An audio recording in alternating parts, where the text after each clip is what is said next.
मैं हूं शिल्पी और आपका स्वागत है हमारी रसोई में। आज मैं आपको बताऊंगी बेसन का सीरा बनाना। आइए अब हम इसके इंग्रेडिएंट्स देख लेते हैं। इसके लिए मैंने लिया है 2 चम्मच मैंने लिया बेसन, 2 चम्मच मैंने लिया है घी। यहाँ मैंने ड्राई फ्रूट्स लिए हैं। इसमें मैंने आलमंड, केसर और किशमिश लिया है। आप इसकी जगह कोई और भी यूज कर सकते हैं ड्राई फ्रूट्स। और यहाँ मैंने लिया है 1 पिंच इलायची पाउडर। इससे मैंने 2 कप दूध लूंगी।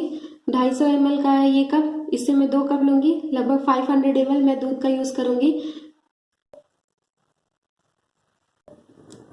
कढ़ाई को गर्म करने के लिए हमने रख दिया है। जब गर्म हो जाएगी तो हम इसमें घी डालेंगे। अब हम इसमें घी डालेंगे। 2 चम्मच घी लिया है मैंने यहाँ पे। घी गर्म हो चुका है। अब हम इसमें बेसन डालेंगे। 2 चम्मच मैंने बेसन ऐड किया है। हम इसे अच्छे से मिक्स करेंगे।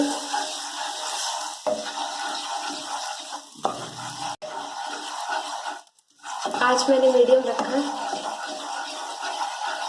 लगातार चलाते रहेंगे, नहीं तो बेसन बहुत जल्दी जल जाता है।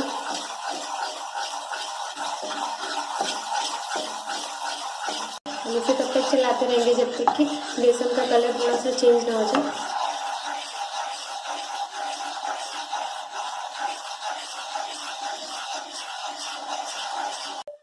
बेसन का कलर चेंज हो चुका है। अब हम इसमें मिल्क ऐड करेंगे।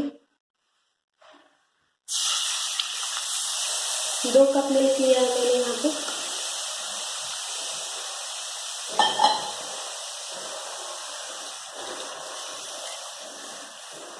अच्छे से बॉईल होने देंगे।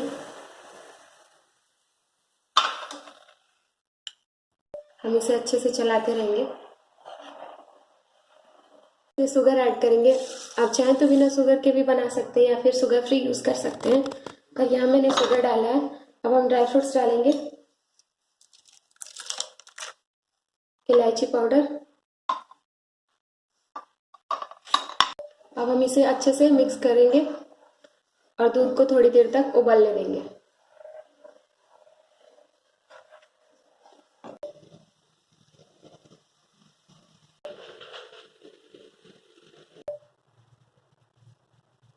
अब ये उबल चुका है। इसे मैंने 5 से 7 मिनट तक पकाया है। अब ये हमारा बन के तैयार हो चुका है। अब हम गैस ऑफ कर देंगे और इसे हम कप या ग्लास में निकाल लेंगे। अब हम इसमें ऊपर से थोड़ा आलमंड से गार्निश कर देंगे।